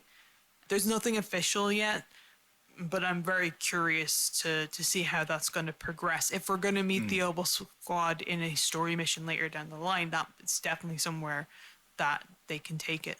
There was things hinted at Anby being part of a former team, Yeah, so it could be something to do with that, which is why we don't know anything about Soldier 11's team or anything like that yet. The other thing about it, the theory is basically that the two of them are like battle bots or androids as such. is the one that I see the most often. Right. Clone Something theory. similar along that line, yeah. Yeah, because we are in a futuristic dystopia. Stuff like that isn't outside the realms of possibility. But if we just look at what's already confirmed as possible, where we have just straight up full robot people who are like Billy, it's very plausible for them to be a type of android. Without even knowing it. Well, they might know it, they might not, I don't know. But, you know, we have Lycan who has his basically robot legs, prosthetics. Nekomata has robotic enhancements as well. Yeah. So there's a lot of it there. Yeah. And clearly Corin has some sort of modification based on the fact of how strong she is. Yeah, and in her cinema art, when you do get her full C6, you get her 6 times, we notice that she has a scar on her shoulder, which again lends to the Frankenstein theory that I have. Yeah, they definitely have their inspiration for that in... Yeah. Yeah, but Soldier 11, she's cool. Waiting to see what they'll do with her. A-rank for me. The next A-rank for me as well. The next two, I think we should just discuss in tandem because there's not much to talk about, and that's Lucy and Piper. Yeah, there's not much to talk about because we don't know much about them yet. Yeah. They came out together. They were kind of late additions to 1.0. We learned about the two of them coming into the game right after the official launch date announcement. It was a bit of a surprise for everyone because we thought we had all the characters that were going to be coming, and then, they just... Here's 2 more. Yeah, these 2 will also be coming. Here's 2 blonde children. Well, one is a child, the other is older. Yeah, we're not sure by much. So they're part of a faction called Sons of Caledon, which is like a biker gang. Yeah. Basically, biker gang that also goes into the Hollow. Yeah, we've not met them in terms of a story yet, even at the stage that I'm at. I've seen them in the overworld and I've learned bits and pieces about them through that, but I've had no like formal introduction to them. Mm. Um, so Lucy appears at the moment, because again, we only have these two characters to go off. She appears to be one of the leaders of the group. Editor's note: as of recording this podcast, two new characters have been announced for the Sons of Caledon, or whatever they're called. One of which is Caesar, and Caesar is in fact the leader of the faction. Just thought I'd put that in there. Also, they're called the Sons of Caledon, yet they have all daughters so far. Um, it's a very stylized traditional version of what you would think a biker group would wear. So she's got a leather jacket on. She's got like this. For some reason, the biker group is pig themed. So she has like this boar snout like mask around her neck. Which means for some reason, I don't know why. because you're always riding a hog. Oh, that's actually kind of clever. Okay, one of my main things about Lucy, I have her ranked as B, is just why pigs with 3 exclamation points. I really did not understand what the deal with the pigs was. Yeah, But she's also got this like military style helmet, and her main weapon is a baseball bat that she it's a biker helmet. but it's a specific type of biker helmet though. Yeah. It's not the type that you'd see. It doesn't have a visor or anything. No, it's very much designed after that sort of stereotypical American biker that rides around on the Harley Davidson, has the protective helmet with a little metal spike on top of it. Yeah. So yeah, very much going for that kind of stereotypical classic biker.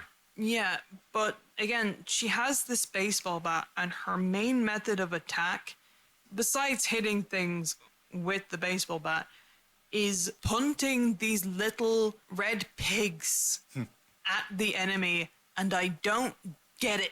Yeah, I mean, branding. I guess it's a cool baseball bat. Like, it's got a knuckle duster built into it. It's like it's a cool aesthetic overall, but I have her ranked as B because I'm just like, I know nothing about her. She seems to have this kind of hoity-toity accent to her.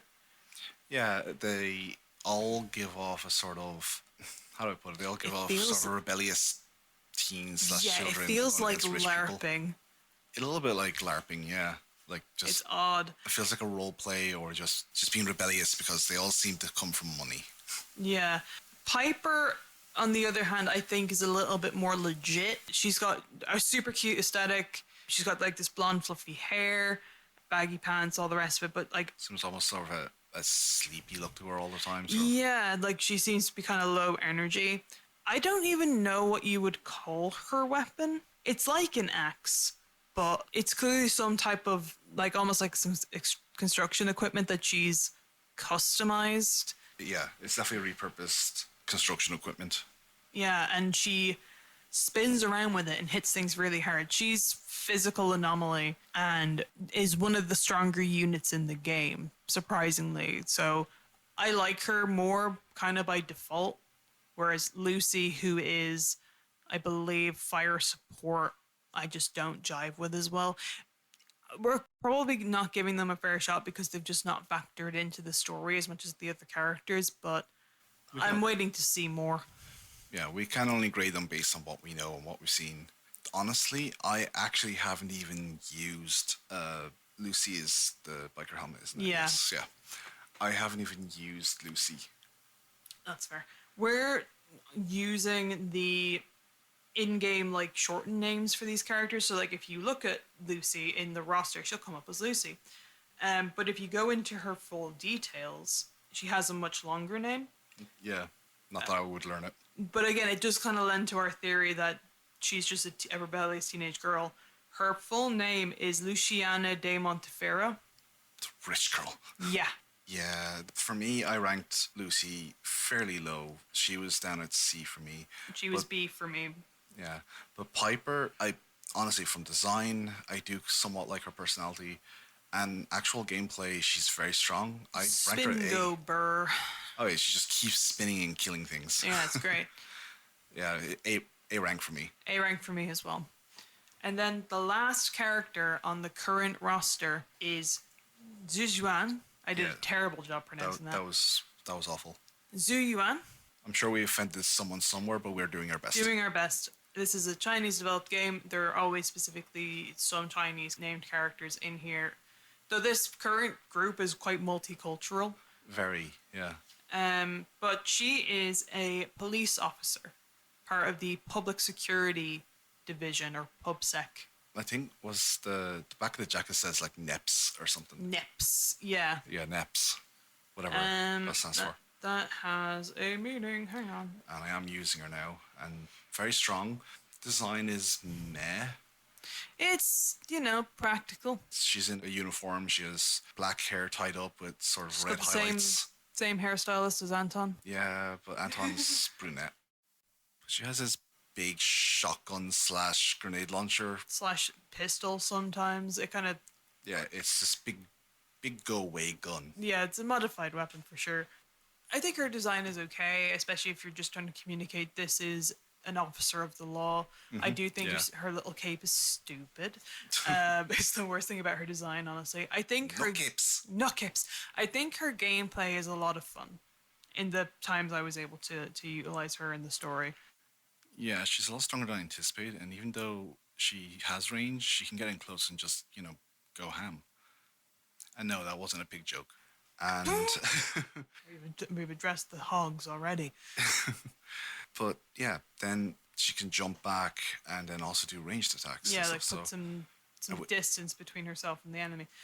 But it also comes across like in the few like hand-to-hand moments that she has as well. It comes across as very, very military, very like well trained, which sets her apart from the rest of the others who seem kind of scrappy by comparison. yeah, and she definitely seems well trained, very stern. But I always get confused actually between her team, Soldier 11's team, and then Sukaku's team. So, from my understanding of the lore thus far, we're not incorrect in calling Zuyan a cop. She is public security, and a couple Yeah. of the upcoming characters that we're going to touch on a little bit that are coming in 1.1 are also cops. They are doing their best to protect the people of New Eridu, from immediate threats, be that, Peacekeepers. yeah, like, does it equate to hollow stuff? Occasionally. Does it also equate to helping old ladies across the road and stopping purse snatchers? Yes. Like, they are beat cops. They're on the ground floor, as it were. Soldier 11 is the military. I don't know what militaristic forces they are going up against, but they seem to be a more traditional military in terms of, again, the lore that I've been able to glean from her story mission. Then I think they need to get a new uniform. I like her uniform. It's not going to camouflage her from me. Yeah, so if looking at the Obel Squad logo, it says New Eridu Defense Force Obsidian Division. Obel Squad. So they're just straight up military. Whereas Section 6 is something part of an organization called HAND, HAND, which is, somebody really wanted our initials to say shield. Like, and they are the ones that deal with the big ether threats. So there is a point in the story, again, no real spoilers, where PubSec, public security, are investigating something that has happened, but due to the nature of the ethereal involved, they have to hand it over to HAND, Section 6. Okay, yeah. So there is a hierarchy in place, but right now we don't have a lot of information about it. But yeah, we've both ranked Zuyen. I've said her name like 17 different ways. We've both ranked her at A. I'm very curious to see, because again, I don't have her yet, but I'm very curious to see what you'll get to glean from her in the trust events when you get to that stage. Yeah, it'll be interesting. I'm getting through it quicker now. Yeah. But trying to balance everything in terms of recording, editing, and also having content to talk about and playing games.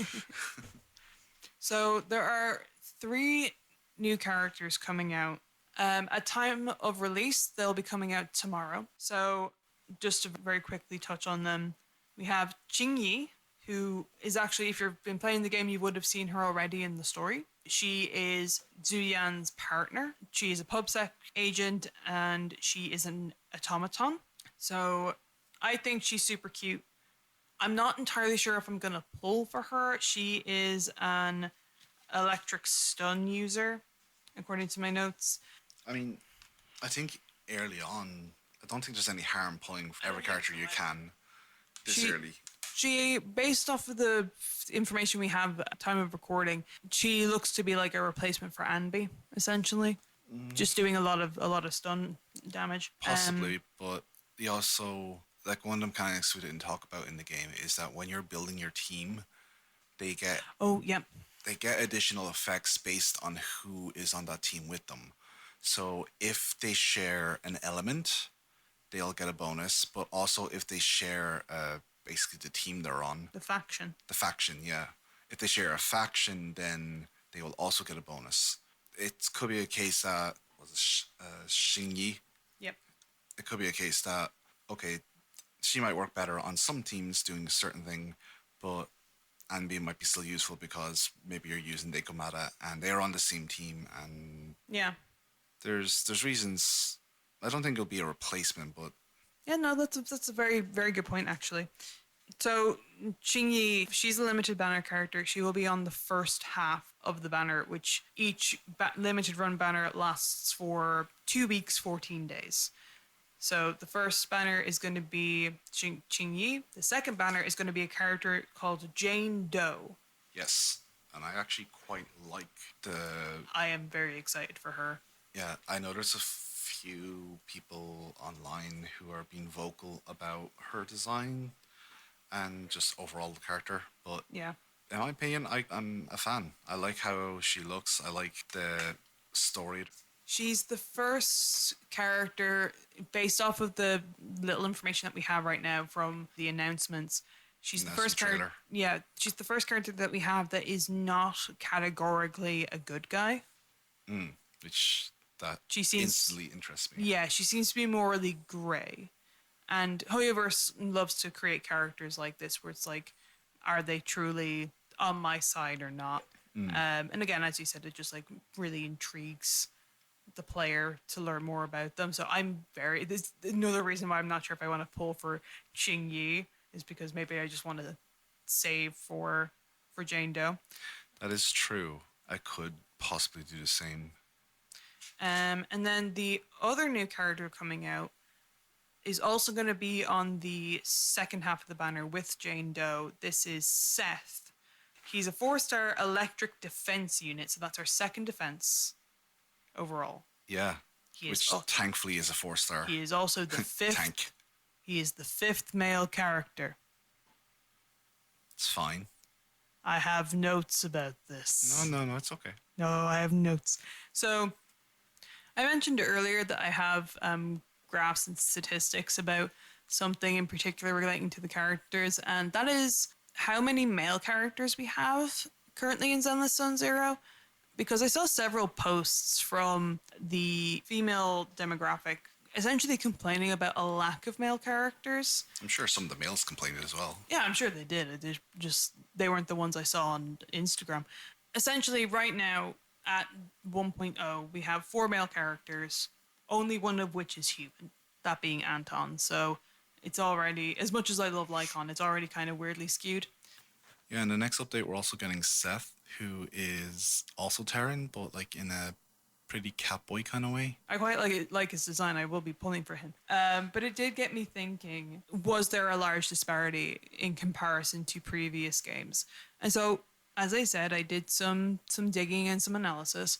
Going into 1.1, we are going to have 20 characters after the 3 editions. So male characters will make up an exact quarter of the roster, which for a game of this nature isn't crazy.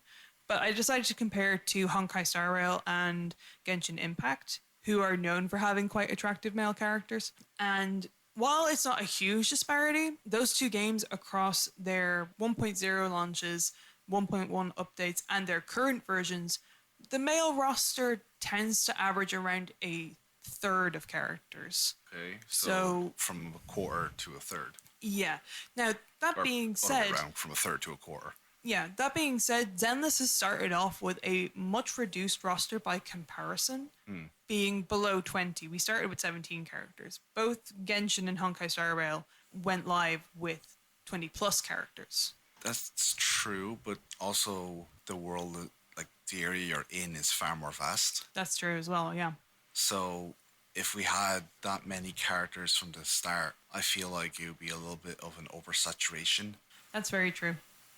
That is the issue now with people starting games like Genshin and Honkai this late in the game.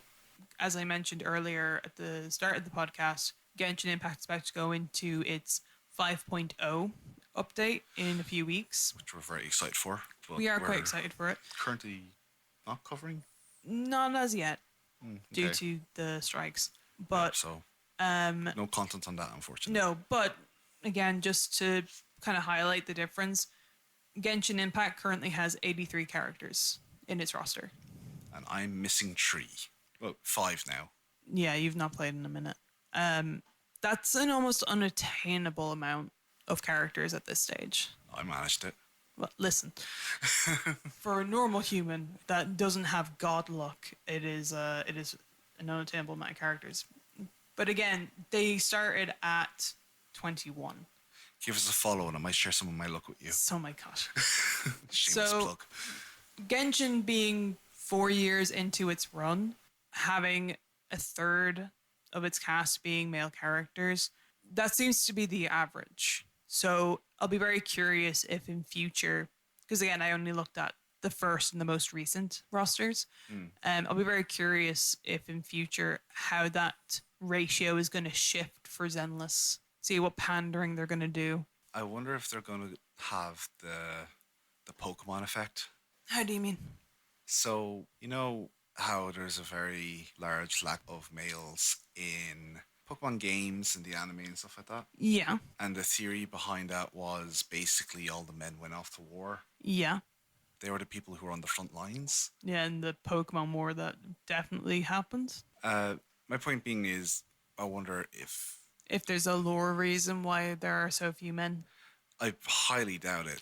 But I mean, like, there's definitely something they could throw in, just that women in general have a higher aether tolerance. that's true. You could have something like that. I was also saying along the lines of like when the hollows started happening, they don't know what the threat is. The first people in are likely a bunch of men with soldiers, all this sort of stuff. Yeah, like when it comes to games like Honkai and Genshin, one of the main reasons I think they tend to focus on female characters rather than male characters. Marketing is a big one. But two, when they make their male character designs, especially for those that are villains or morally grey, they tend to be big and burly, and that does not jive with the pre-existing character models that they kind of confine themselves to.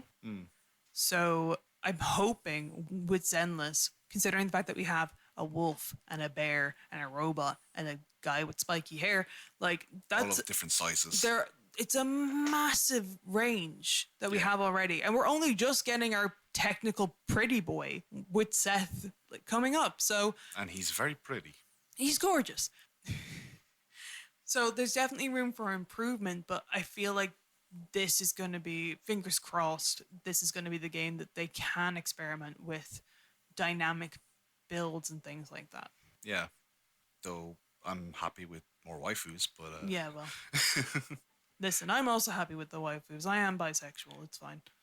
I'm just, pretty boys. yeah, I mean, it would be nice to see more pretty boys or even some femboys. This is a Chinese game. Let's not push our luck. Well, it would be nice to see more representation. It would be very good. And we're probably running out of time, so we've talked about the characters, we've talked about our gameplay, thoughts on the whole game. Overall, out of 100, no, 100's too much.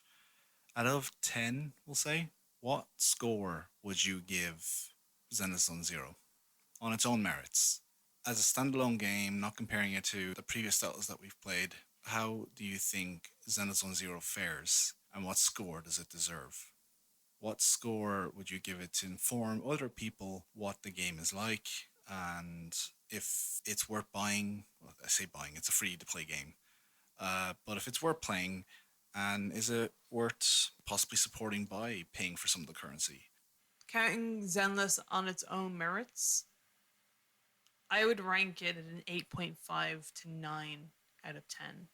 Which one is it? 8.5 or I'm 9? going to hedge my bets and say 8.5 Okay. because I don't want to put all my eggs in one basket here. I'm really enjoying it. I'm really, really enjoying the art direction, the characters, the world, the gameplay, and I want it to stay this good the whole time. I want to hold on to this feeling. I feel like Hoyoverse games only get better the longer they go, most of the time. Honkai is an exception, I suppose, but there's still a large amount of people playing that game, so it is doing something right for a certain demographic. Yeah. So, interesting, 8.5. What would make that a 10 for you? Or what is a 10 for you? Like, what is a 10 out of 10 game? Games, I play games like this for the characters and for the story. Those are the selling points as far as I'm concerned. Yes, gameplay is obviously important, but when you're Hmm. playing a character gacha, the characters have to be the main focus. So right now, I think we have a really, really strong roster. And I'm definitely going to be pulling in a lot of the banners because it's so new. And pulling at this stage means very little consequence, basically. Like, there's Mm. nothing coming up that I know, oh, I should say for that or whatever. I think the thing that will set me over to a 10 is, again, not to, I don't want to give too many story spoilers, but they are laying the foundations of a larger mystery. And I'm Okay. really curious to see where that's going to go. I have my theories on what that could be, but okay. Um, And I think if they execute it well, that's what's going to set it at a 10. Interesting. I also am really enjoying this game. And from perspective, most of my favorite games aren't as active as Zenless Zone Zero. Like my favorite games are like Civilization 6, RimWorld, City Skylines, that sort of stuff. I like strategy games, that sort of thing. I like games with a ridiculous amount of lore and plot. So this is right up my alley. But even at it not being my regular type of game that I play, I've really been enjoying this game. And when I don't get to play it, I am genuinely feeling like withdrawal from it. Like FOMO. Yeah, like I just like, oh, I want to play Zenless Zone Zero. I really want to play more. I love the combat. The combat is my favorite part. I think I'd actually give it myself, given that it isn't my typical genre, I would still give it a pretty high 8 for me. Yeah, that seems fair. And I'm quite critical, anyways, of a lot of games. So 8 is for me a high number. Like Baldur's Gate 3 for me would be 9. Still not quite a 10 out of 10. Careful. It's an amazing game. I love the game. Careful. Like I said, I'm critical. So out of all the characters that we have touched on, who Mm.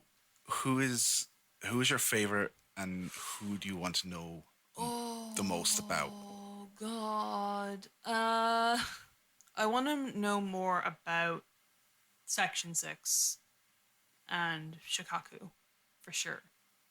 Ellen is probably my favorite character right now, her and Lycon, but I don't think that's fair. Ellen is definitely my favorite character. Yeah, Andy is probably my second favorite. that's fair. That's fair.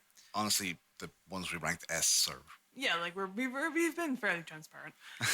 But yeah, I'm just really curious to see where all this goes Yeah, because it's I know just based off of some marketing that was done prior to the launch, there's some factions that we've not even met yet, oh, there's gonna be so much to come. including an idol group. So like I'm really excited to see what they're like. I had no idea about the idol group. I'll look it up when we're off mic, but there's yeah, I'll show you Yeah, this. I don't want to peek the mic. um, that sounds pretty amazing, actually. So Do you think Zenless Zone Zero would make a good anime? Oh, 100%. Yeah. I think we're allegedly getting a Genshin Impact anime at some stage. We're also supposed to be getting a Genshin Switch port. I Yeah, don't see that those will happening anytime probably soon. happen around the same time, which is never. I think that it's kind of a double-edged sword, right? Because Zenless uses a lot of comic book aesthetics. Something that we were talking about earlier on was the animation style. Yeah, the animations are very rubber hose, for almost lack of a better term. Like they're very, very lively, very uncanny in some ways, but to like great effect. Over exaggerated, but in a great way. Yeah, it's like Looney Tunes. It's awesome. But that works best in this 3D medium. Mm. So I almost don't want to take it out of that. While I think a Zenless anime would be good, I think it's best for now as a video game. I mean, 3D animation is becoming more prevalent. There is a few animes coming out and that have come out that fully use 3D designs and models. Yeah. Initially, so I basically watch most of the animes that come out every season, but the initially they were very jarring. They're a bit strange, like, oh god, this I is can only think of one off the top of my head that I liked. okay. The Duke of Death. Oh yeah, that was yeah. That was That's a actually good one. we have to watch the season 2 of that. The only other one that I know of is like the latest season of Berserk, and I know that that was done under extreme duress. Hmm. So it might work for maybe a Zenith anime. Yeah, I think there's definitely, even if they didn't follow the story of the game, I Yeah, think an anime set in New Eridu yeah. would be a very, very cool. A little bit like Cyberpunk having the edge Yes, runners. Edge Runners. Yeah, yeah, that Like would be dope actually. it does not have to be the main character. It can be a different team. It could be something in Just something there. because I know that there's extensive lore about this. We didn't touch on a lot of the stuff that I thought we were going to. Like we've mentioned the bang boos, but we haven't really gone into detail about them, and we don't need to. Like again, I think that this game is it's still in its infancy, and you should experience most of it yourself.